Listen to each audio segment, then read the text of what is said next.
Hey guys, welcome back to my channel. If you're new here, I'm Craig, otherwise known as All Nerd Everything, where I discuss your favorite topics from comic books, anime, etc., etc. You know the usual intro. I'm very late when it comes to, posting my, you know, watches of the previous month, and I didn't do January just because I did not watch a whole lot during the month of January, but February I went all out. Hold on, I'm sorry. I had to move my camera back just a little bit. Sorry, guys. Okay, so for the first watch of February, and if I'm looking away, I'm just looking at my laptop right now because I watched so much stuff. I was about to cuss, but I watched so much stuff that it's just hard to keep track of. So if I'm looking off, I'm just looking at my letterbox right now. So I did a double feature on the first of the month last month, and one of those films I watched was Sin Help. Now this was the new horror film with Rachel McAdams and directed by Sam Raimi. And Raimi himself said that he felt, Rachel McAdams was underutilized in Doctor Strange Multiverse of Madness, which, she was. And he said he wanted to work with her again. And after Doctor Strange Multiverse of Madness, he said, you know what? If I do another film, I want to do another film with Rachel McAdams because she should have gotten more than what she was given, and I agree with this. And Rachel McAdams, she plays this is essentially like Castaway, but like Castaway, but a lot worse. I guess you could say a romantic element of Castaway, but there are definitely some more horror elements in Sin Help, and this was a lot more gory than I thought it was going to be. And Sin Help is Rachel McAdams and Dylan O'Brien, and Dylan O'Brien plays Rachel McAdams' boss, and he's just a piece of shit. But when they end up on the island, they end up trapped on the island when their plane goes down. The power dynamics shift, and it is really good, really terrifying. Like I said, a lot more gory than I thought it was going to be. And Rachel McAdams, as her character in this film, as sweet and innocent as she may seem, when they get on that island and the power dynamics shift between her and Dylan O'Brien's character, she is very intimidating. And I give it a heart, and I give it 4 stars. And I can't wait to go back and rewatch this because it was excellent. The next film I watched during my double feature of that day was I watched Primate, the horror film with the monkey, and I like the practical elements of the film, but I don't there was just something missing for me to actually love it. I don't think it was inherently bad, but what I wrote reading my letterbox review, what I wrote was the best thing about this film was the gore. My only problem with this film is the little to no exposition. It's hard to connect to these characters when you hardly know any of them. Now, I might go back and rewatch this just to see if my opinion changes, but I did give it 3 stars because of the gore and the practical effects with the monkey, which I actually enjoyed. But I don't think Primate is bad to say the least. It was decent. I had a okay enough time with it. Next, I watched since last month was Black History Month. I did a pretty much like a 30-day challenge watching a bunch of movies directed by black directors or screenwriters. And I watched Judas and the Black Messiah. Well, rewatched Judas and the Black Messiah because the first time I watched it, I don't think I appreciated the film enough, and it came out during 2021 when a lot of people weren't really going to the movies like that, and I think this came out on streaming before the movie theaters. And Judas and the Black Messiah, I like it better on rewatch. I gave it 4.5 stars and a heart. Daniel Kaluuya is excellent. He's one of my favorite actors, and I totally forgot that Jesse Plemons was in this film, and I love Jesse Plemons. He is excellent, and Daniel Kaluuya and Lakeith Stanfield have great chemistry together, and throughout the film, seeing Lakeith Stanfield being able to just maneuver being of maneuver around the Black Panther without being caught on what he previously did, because he was sent in. This is based on a true story where his character is being sent in as an informant on the Black Panthers. I mean, whew, man, talk about drama, talk about tension. The only thing I don't like is that Daniel Kaluuya and Lakeith Stanfield were both nominated for a supporting actor, and it went to Daniel Kaluuya. Daniel Kaluuya was excellent, but they both, I mean, in my opinion, Lakeith should have been nominated for lead actor instead of supporting, which is completely ridiculous. They probably have the same amount of screen time.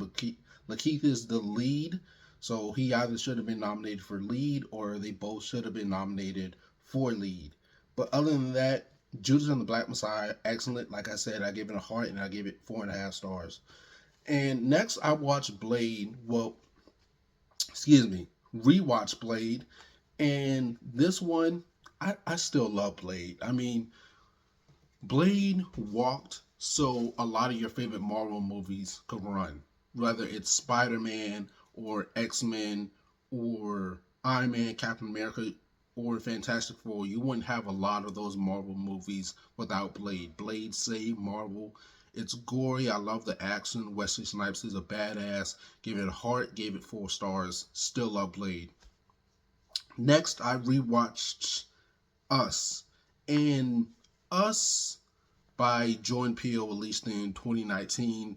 The problem with this is that a lot of people were thinking at the time that it was going to be another Get Out, and they rated it lower because they thought that they went into this film with the same expectations, with high expectations, because Get Out was just so good. Get Out is a masterpiece, in my opinion, but comparing a director's best work to their next work, or holding their next work at a certain standard because you think one of their films is the greatest ever, is definitely unfair, in my opinion. I gave Us a heart and 4 stars. I think that it should have gotten a few Academy Award nominations, like cinematography. It definitely should have gotten in for score and lead actress for Lupita Nyong'o, because I mean, over the past few years,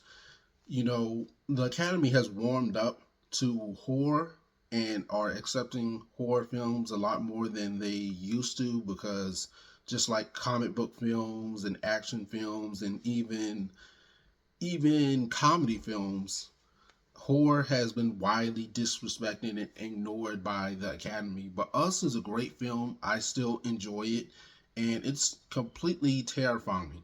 So that's my thoughts on Us. Next, continuing with my rewatches, I rewatched Straight Outta Compton, and this is one of the films that made me fall in love with wanting to become an actor, or a director in the first place. That and Creed. But rewatching it, my opinion on this film has definitely went down, and even though I still enjoy this film, I give it 4 stars and a heart. I think a lot of my grievances with this film now, realizing it, is that MC Ren is like, he's a background character, and he was the glue that held NWA together after Ice Cube left. So there should have been more focus on him. Dr. Dre, they made him look like a superhero in this movie, and in my opinion, they should have focused on his, substance abuse problems. This movie easily could have been 3 hours if they would have, focused on more things that weren't in the film at all. Like some of the things that I just named, even the making of Dr. Dre's Chronic could have easily been like what 20, 30 minutes. I mean, that album is a classic, but still a great film. But I do think that it could have been better had they included a lot of other stuff in the film. Okay, sorry about that, guys. That was my brother. But continuing with what I was saying about Straight Outta Compton, still a great film, but I think that it could have been better if they would have expanded on a lot of, the groups, like solo careers. I mean, MC Ren went platinum after leaving NWA. But next, I also rewatched If Beale Street Could Talk. And this was directed by Barry Jenkins, who also did one of my favorite movies ever, which is Moonlight, which is a pitch perfect film. And If Beale Street Could Talk, oh man, it's just one of the perfect romance films that does not involve any sort of trauma. And I love, I, I think I slept on this film. I don't think I appreciated it enough when it came out, and Regina King won Best Supporting Actress for this, but it didn't even get in for adapted screenplay. I mean, it didn't even get in for picture or director. And in my opinion, it should have been nominated for in those two categories because this film is so damn good. And I didn't even remember Coleman Domingo and Tiana Paris being in this film at all. But this is such a, oh my God, this is such a beautiful film. And if Beale Street Could Talk, in my opinion, it should have gotten in for costume design, production design, director, and picture. But this movie, oh my God, it's just such a beautiful black romance story. And the best part about it is it's not anything, it's not trauma porn at all, which I really love. And I give it a heart, and I give it 4.5 stars. So if you guys have seen if Beale Street Could Talk, let me know your thoughts on that because I love this film. Next, I rewatched The Blackening. And The Blackening, in my opinion, I watched the reaction channel, The Normies, watched this for the first time, and I love their reaction to that film. But The Blackening is still so goddamn funny to me. I think that more eyes could have been on this movie if it didn't come out, later. It came out in 2022. It's debatable, 2022, 2023. But I think if it would have came out later on, or possibly even earlier, like pre-pandemic, that a lot of more people would be discussing it. I think it's an underrated gem. I give it a heart and 4 stars. Every time I watch this film, I love it. And I love watching black reactors react to this film because it's just so freaking relatable. And it started off as a short film before it became an actual film. And the only people that dislike The Blackening are, bigots who don't have any BIPOC friends at all, because the only hate that I saw from this movie online were from a bunch of ignorant white people. So yeah, I still love The Blackening, one of my favorite comedy movies. It's more comedy than horror though. So yes, The Blackening, pitch perfect. Next, I rewatched Get Out, of course, and it's still 5 stars and a heart. What more can I say about this? I mean, this is Jordan Peele's magnum opus. I mean, this is still relevant to this day, and apparently a lot of people have not learned from this film. And by a lot of people, I mean these people. I mean, look who's in office right now. But yeah, Get Out, still a pitch perfect film. Heart, 5 stars. Next, I rewatched One Night in Miami, and this came out on Amazon Prime, I believe, in 2020. And this movie could have been much bigger than what it was and what it uh, became to be if it wasn't during the height of the pandemic. Everybody was practically just staying home and just watching watching television.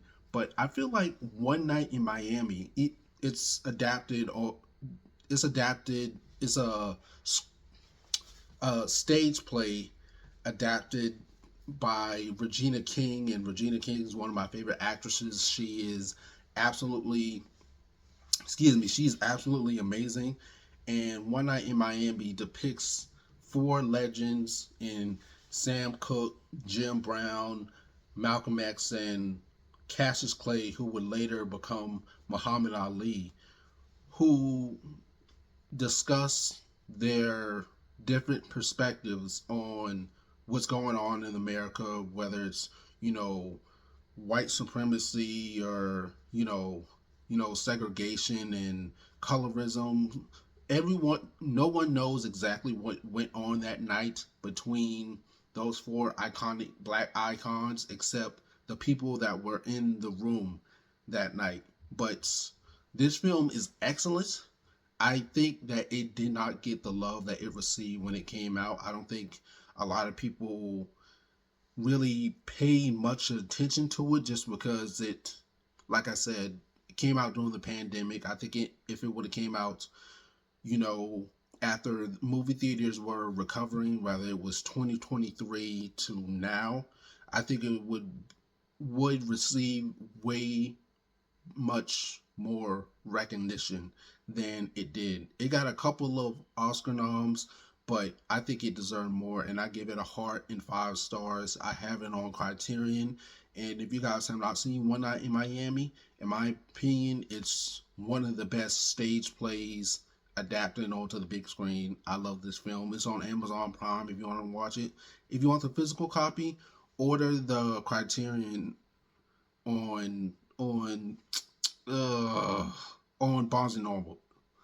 Next, I watched for the first time Intergalactic. Now, this is the animated film produced. I believe Kid Cudi produced this film, and it's essentially a black romance. And this came out in 2022, and it's by Sony Pictures, the same people that made, K-pop Demon Hunters and the Spider-Verse films. I love the animation, the soundtrack, slash. There's nothing I love more than black romance, and Kid Cudi's character in this film. I mean, he has to choose between two fine ass black women, and whoo man, he is one lucky sob. I had a good time with it. I give it 4 stars and a heart. Next, I rewatched The Harder They Fall.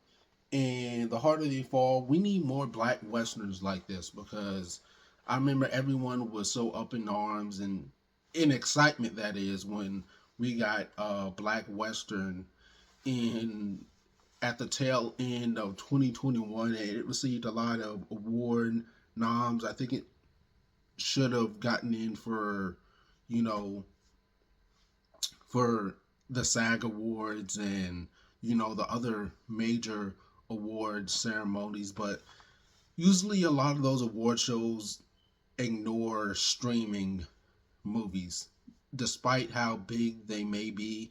I think nowadays it's changed, but The Harder They Fall is a gem in my opinion. I gave it a heart and 4.5 stars. I still love this film.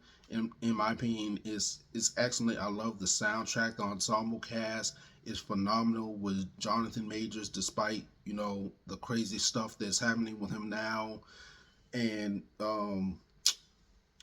Idris Elba, Delroy Lindo, the legend Regina King, Zazie Beetz, R.J. Seiler. Who am I missing? Lakeith Stanfield. Uh, uh, just so many excellent black actors in this film. I freaking love it. We need a physical release of The Harder They Fall. Next, I rewatched The Wood. 1999 coming of age story about three friends who reminisce on their time in, reminisce on their upbringing as one of their best friends is getting married on that same day. And I give it a heart and 4 stars. We need more films like this. I mean, 1999, when I hear people talk about the best year in film and they bring up 1999, I don't hear people aside from black people bring up The Wood. The Wood is absolutely hilarious. And I mean, Omar Epps and Sanaa Lathan, they just have excellent chemistry together. Even though she's only in the film for what, 10 or so minutes, maybe even less than that. But The Wood, one of my favorite coming of age stories. Next, I watched Black Dynamite for the first time, and oh my god, woo! Michael Jai White. I'm gonna give you this. This came out in 2009. Why am I just now watching Black Dynamite for the first time? Michael Jai White is a legend in my opinion. He's badass. I mean, this film is does an excellent job at the black exploitation aspect of it while Black Dynamite is makes feels very nostalgic in terms of the black exploitation aspect of the film. It does feel like its own thing at the same time. The comedy is just excellent, and even the action sequences in this film are pretty damn good, and I give it a heart and 4.5 stars. More people need to watch this film if you guys have not watched it. And Michael Jai White, I'm glad he's finally getting his flowers because, in my opinion, he is a legend. Next, I rewatched Mr. Crockett, and you can find this on Hulu. Yes, you can find this on Hulu if you guys want to watch it. And I enjoyed it the first time it came out, and I still think this is a really good film. And it's kind of like a combination of Mr. Rogers. I would say it's like Mr. Rogers meets Nightmare on Elm Street. I mean, we don't get a lot of, black horror icons, and Mr. Crockett, in my opinion, has become one. And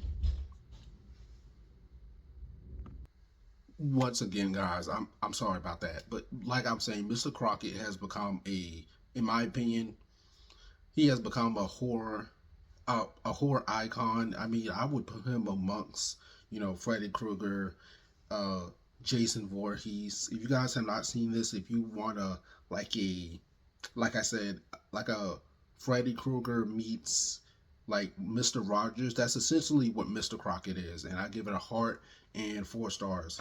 Next, I rewatch Ryan Lane, and like I said, when it comes to black romance, we need more black romance films. Ryan Lane, if you want to watch it, it's on Hulu, and this pretty much kicked off David Johnson's career, who also starred in The Long Walk, the Stephen King adaptation, and also Alien Romulus. And even though I don't hate Alien Romulus, he was the pretty much the driving factor of that film. He pretty much outacted everyone in Alien Romulus. And Ryan, I gave a heart and 5 stars. And when I watched it the first time, I gave it 4 stars and a heart. But I think it gets way better on rewatch, and it's just excellent. Now, for the newer films that I watched, well, this one isn't really new because it came out last year, but I was preparing for the Oscar noms, and I watched Hamnet for the first time last month, and oh my god, I'm not a big fan of Shakespeare, but I asked a friend. I was going to the film to watch Crime 101, and I asked them, what should I watch to prepare for the Oscar noms? Should I watch Hamnet or Sentimental Value? Because I hadn't watched either one of them, and I still haven't seen Sentimental Value. And he suggested Hamnet, and I was sobbing my freaking eyes out multiple times in Hamnet. Like I said, I'm not the hugest Shakespeare fan just because the dialogue is kind of intense and heavy for me to me to grasp and get a hold of. But Hamnet, it's just so tragic. It's just a beautiful tale of grief, depression, you know, loss, being in love. I mean, Hamnet is just, oh my god, it tore me to pieces. I was just like, oh my god, I was ugly crying in this film. Hamnet, I give it a heart and 5 stars, and I'm gonna get it on physical. I love this movie. I loved it more than I thought I was going to, and I'm glad that I watched this. I still need to watch Sentimental Value and there's a couple of other Oscar, movies that I missed that I need to get to. But yeah, Hamnet was pitch perfect. Thank you, Chloe Zhao. Next, I watched Crime 101, and this is essentially a lot of people compare this film to like Heat with Al Pacino and Robert De Niro. But even though I haven't seen Heat, I have the physical copy of it. I still haven't seen it. I need to watch it after watching this. But it has a star-studded cast with, Chris Hemsworth, Halle Berry, Mark Ruffalo, Monica Barbaro. I believe that's how you pronounce that last name. Corey Hawkins. But Barry Jenkins as well. Even though you have a star-studded cast in this, I love the ensemble cast and the score and how it's shot. My main problem with it is the pacing. I give it 3 stars. Maybe I like this better on rewatch, but I think characters like Monica Barbaro and Corey Hawkins, I think those actors were severely underutilized, and I don't really think that Holly Berry's character arc really tied into, Chris Hemsworth and Mark Ruffalo. And Mark Ruffalo plays a cop who's chasing Chris Hemsworth, and Chris Hemsworth plays this like thief who's looking to get out of the life of crime, and he's dark and mysterious, but he doesn't use physical force on anyone at all. And I think it makes it the cat and mouse game makes it very unique because Mark Ruffalo's character knows that he has leads to catch Chris Hemsworth, but he also knows that he's not going to do anything physically violent towards him at all. So maybe I like this better on rewatch, but I think some of the actors in the film were underutilized. Like I said, Corey Hawkins, Monica Barbaro. If you're going into this film looking for action, like action heavy, like a crime thriller film, this isn't it. This is more of, I would say it's more of the it's more character based than than about the action and stuff like that. So I thought it was just decent. I rewatched Moonlight, give it a heart, 5 stars. Once again, I love this film, and I think this is one of the first like major A24 films that I watched, and I still love this film. It's just incredible. Next, for my next rewatch One of Them Days, 4 stars and a heart. If you guys want to watch it, I think it's still on Netflix unless they took it off. But Kiki Palmer and SZA have excellent chemistry together. You have an incredible cast with Cat Williams and God uh Kevin uh I'm blanking on the actor's name at the minute, but you have a lot of incredible actors in this film. And when I went to see it for the January release of 2025, the theater was packed and it made its money. It made the budget of the whatever the budget was of this film, it made it back within like less than a week. And I was actually pretty surprised considering that movies that come out early in the year don't typically do good, and Tony Baker as the Popeyes, I mean, as the Bojangles worker was absolutely hilarious. I think he should have had more scenes, but one of them days is like a modern day Friday, but with two woman leads. And in my opinion, I actually, as much as I love Kiki Palmer, I actually preferred SZA over Kiki Palmer. Great chemistry together. This is hilarious. Yeah, one of them days. Great film. Next, I rewatched him with with Marlon Wayans and Tyreek Withers, and this is on HBO Max if you guys want to watch it. And I rewatched it just to see if my opinion would change on the film, and it hasn't. I still gave it 2.5 stars, and a lot of people love this. This film is divisive. You're either gonna love it or you're either gonna hate it. And I didn't particularly love it, but I didn't hate it either. There are aspects of this film that I like the cinematography and the soundtrack, the acting performances between Tyreek and Marlon are great. But I think there's way too many cooks in the kitchen. Like there are way too many metaphors and messages that they're trying to get across because there's three screenwriters attached to this movie, and it just seemed like it was all over the place with its messaging. And I feel like the final confrontation between the two characters was kind of disappointing, to say the least. So let me know what y'all think of him, and let me know if I could be wrong, because like I said, there are aspects of this film that I like, but my opinion on the film hasn't changed. Next, I watched The Long Walk Home, and this was a TV movie that came out in 1990 with God, Whoopi Goldberg, and it's essentially like The Help with Viola Davis and um, Octavia Spencer. It's just another white savior film. I gave it 3 stars. I mean, thank God that a lot of these movies are pretty much dead in the water because I'm so exhausted and burnt out from white savior films, especially after Green Book won Best Picture in 2019. Get that out of here. Don't want it ever again.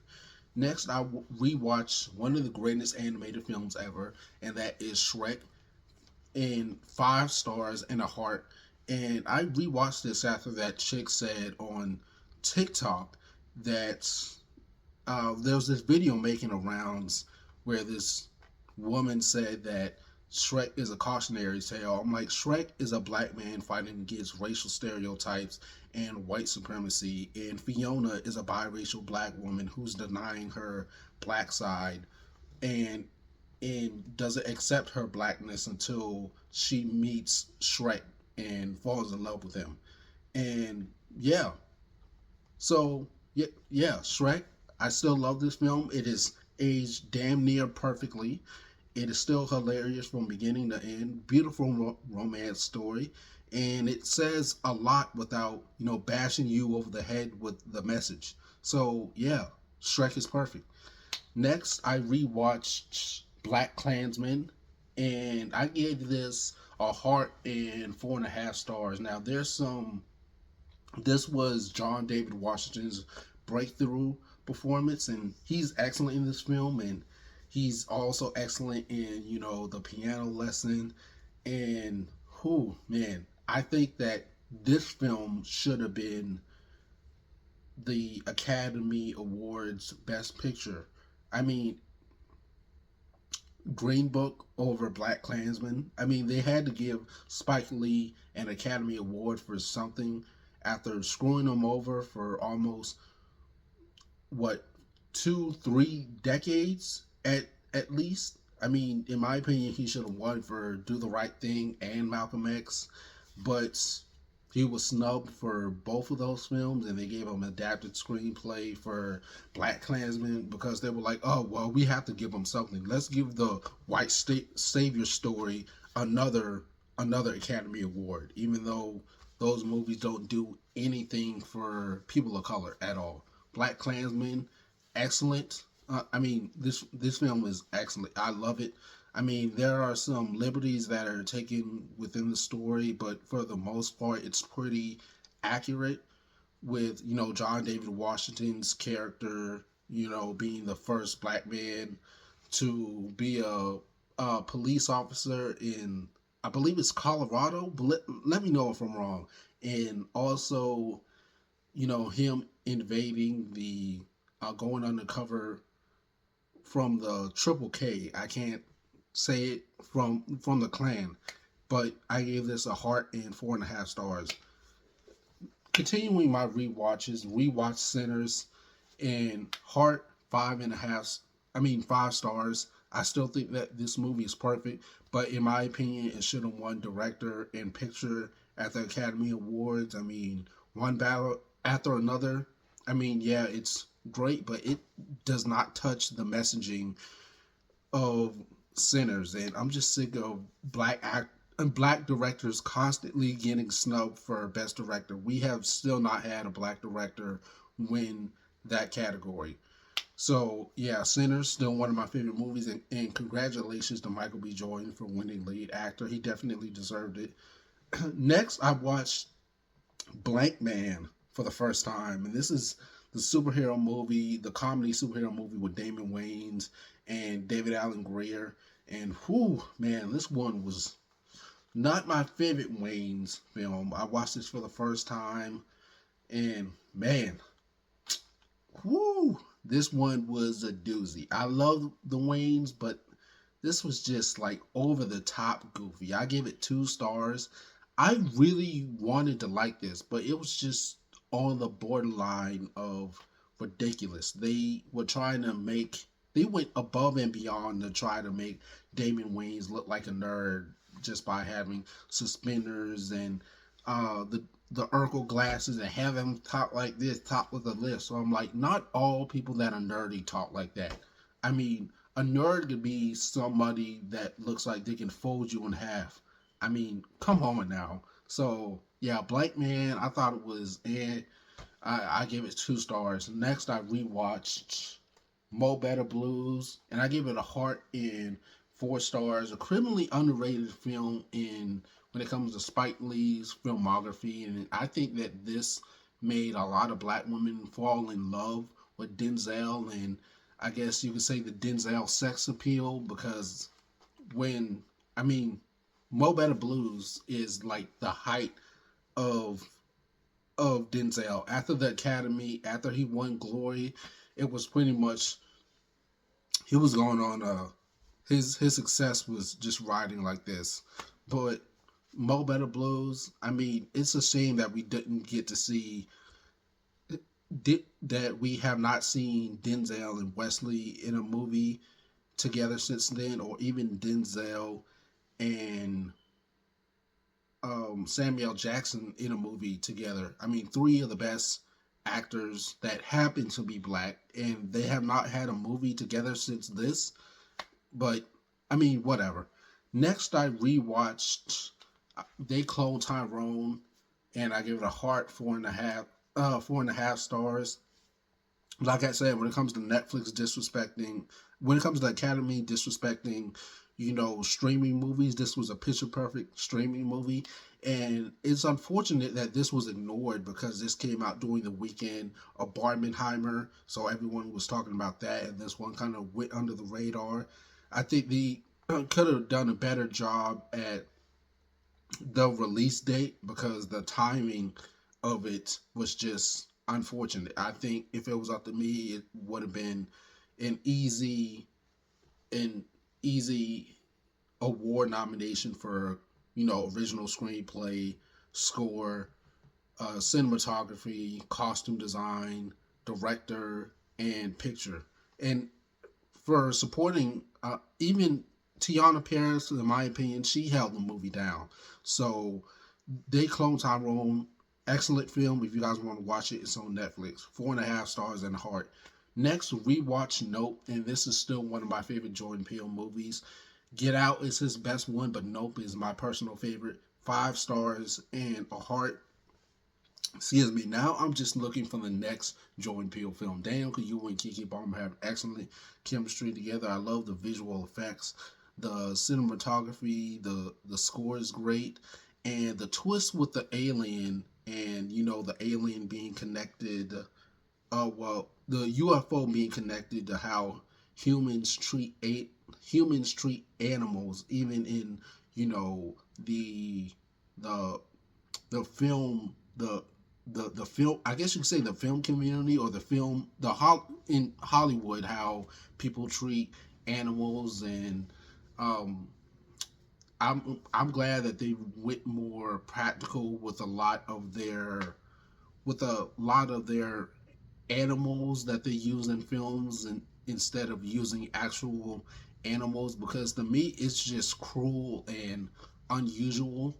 And yeah, Nope, excellent film. I think it has a great metaphor when it comes to Hollywood's mistreatment of animals. So yeah, Nope, excellent. Next, I watched for the first time Stamp from the Beginning, and a this is a documentary on Netflix that you guys can watch. It's basically about the history of white supremacy, and a bunch of how a lot of stereotypes about black people came to be, how it all started from Europe, and Thomas Jefferson having so many slaves, being a president, having so many slaves, and forcing himself on a lot of the enslaved black women that he had. And just it's just really, really excellent, and it teaches you a whole lot about stuff that you might not have even known about. So it's called Stamp from the Beginning, and it's on Netflix if you guys want to watch it. And I gave it a heart and 4 stars. Next, I watched I Do, which I gave 2 stars. This movie is just, whew, I don't even want to get into this movie because it's a heavy topic. I just don't think that it was highlighted in a correct way at all. I don't even remember what I said about this film. I said, who? Oh, yeah, that's right. I said leaving out the 2 Spanish white men who was guilty of unaliving an immigrant, and the other two remorse, and the others feeling remorseful about poaching while having daddy daughter issues would have been better for the movie. Seriously, as soon as they killed the sister, I was done with this film. Now, this film is just all over the place with its characters, with a character arc. And yeah, okay, get that out the way. Rewatch Ride Along 2. I think it's better than the first one. I give it a heart, and I gave it 3.5 stars.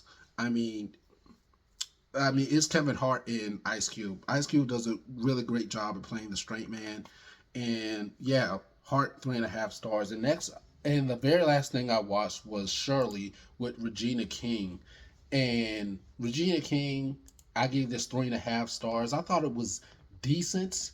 Not my personal favorite Regina King story, but she plays Shirley Chisholm, and it's the story about her trying to run for president. And it also has Terrence Howard in it, Lance Reddick. I believe that's how you pronounce his last name. I gave it 3.5 stars. I thought it was decent.